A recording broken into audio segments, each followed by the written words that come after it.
सरिता के जेठ जेठानी स्वभाव के बहुत खड़ूस थे। सरिता का पति बीमार रहता था, इसलिए वो खेतीबाड़ी का काम नहीं कर पाता था। इसी बात का फायदा उठाकर सरिता के जेठ राजेश्वर ने सारी जमीनें अपने नाम कर ली और छोटे भाई रामेश्वर को एक बंजर जमीन का टुकड़ा दे दिया। रामेश्वर उस बंजर जमीन के टुकड़े पर कोई फसल नहीं उगा पाता था, इस कारण वो बहुत गरीब हो गए। रामेश्वर पहले ही बीमार रहता था, इस कारण ज्यादा काम नहीं कर पाता था, इसलिए सरिता उसकी इस काम में मदद करती थी।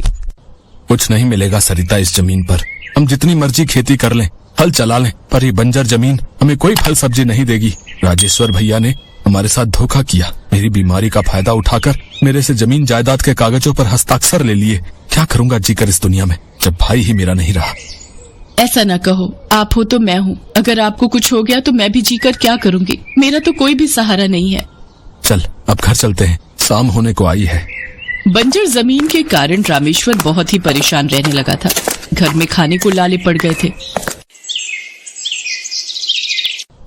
नहीं भाई, इस जमीन के तो मैं तुम्हें कोई दाम नहीं दूंगा, ये तो बंजर जमीन है। अगर मैं तुमसे खरीद भी लूं तो आगे कोई भी नहीं खरीदेगा, मेरा तो नुकसान हो जाएगा भाई। अब क्या करूं, कुछ समझ नहीं आ रहा। घर में खाने के लिए कुछ है नहीं, कैसे घर चलेगा। सुनो जी, अगर तुम कहो तो मैं जेठानी जी के घर से थोड़ी मदद मांग लूं, क्या पता वो मदद कर दे।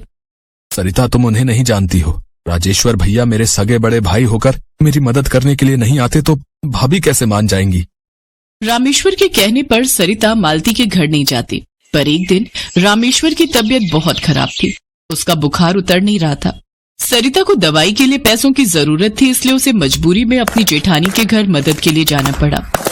देख सरिता, अगर तुझे दवाई के लिए पैसे चाहिए तो वो मैं तुझे दे सकती हूँ, पर बदले में तुझे मेरे घर काम करना पड़ेगा। वो ऐसा है ना, मेरी काम वाली आजकल छुट्टी पर है, तो घर के बर्तन, सफाई, झाड़ू पोछा, खाना बनाना करना सब तुझे ही संभालना पड़ेगा, तभी मैं बदले में तुझे पैसे दूंगी। मंजूर है तो बोल।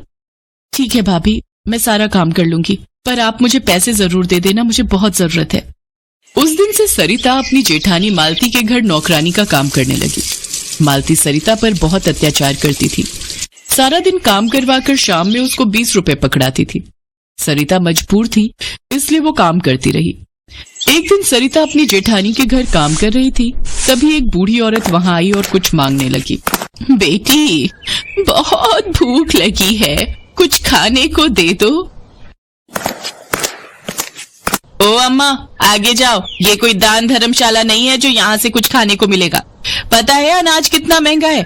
तुम भिखारी और गरीब लोगों को अगर ऐसे ही मैं रोटी सब्जी बांटती रही तो मेरा घर तो जल्दी खाली हो जाएगा। जाओ जाओ, माफ करो।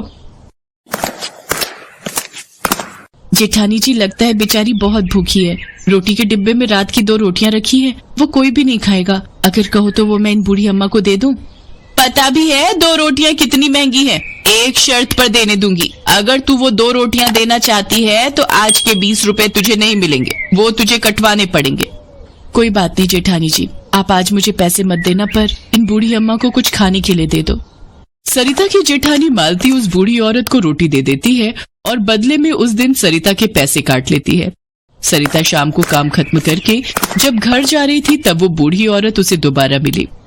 बेटी, तुमने मुझ बूढ़ी का पेट भरने के लिए अपनी जेठानी से अपने पैसे नहीं लिए।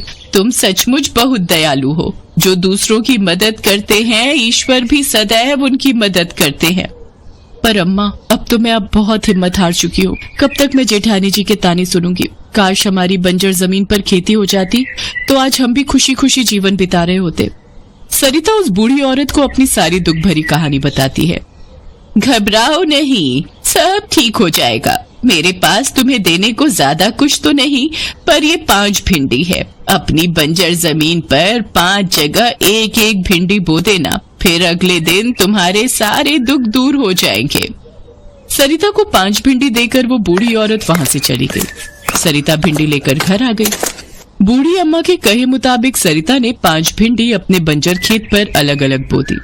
सरिता, इन 5 भिंडियों से भला हमारी बंजर जमीन पर ये थोड़ी है कि भिंडी की खेती हो जाएगी। अरे तुमने कैसे विश्वास कर लिया? तुमने पूरा दिन भाभी के घर इतनी मेहनत की और जो पैसे कमाए उस बूढ़ी अम्मा को दे दिए हैं? अरे सरिता, तुम अपने बारे में भी तो कुछ सोचा करो। अब तुम क्या बनाओगी और क्या खाओगी, बताओ। कोई बात नहीं जी, बूढ़ी अम्मा ने प्यार से दी थी। कई बार बड़ों के आशीर्वाद में ईश्वर के आशीर्वाद जितना असर होता है, इसलिए मैंने उन भिंडियों को खेत में बो दिया। बाकी थोड़े से चावल रखे हैं, आज आप और मैं मिलकर वही खा लेंगे। सरिता और रामेश्वर उस रात चावल उबाल कर वही खाकर सो गए। अगले दिन सरिता जब सोकर उठी तो उसकी नजर बंजर खेत पर गई। उसने देखा उसके खेत में सोने की भिंडी उगाई है। सरिता खुशी से झूम उठी। सुनो, जल्दी बाहर आओ, वो देखो हमारे खेत में सोने की भिंडियां उगाई हैं।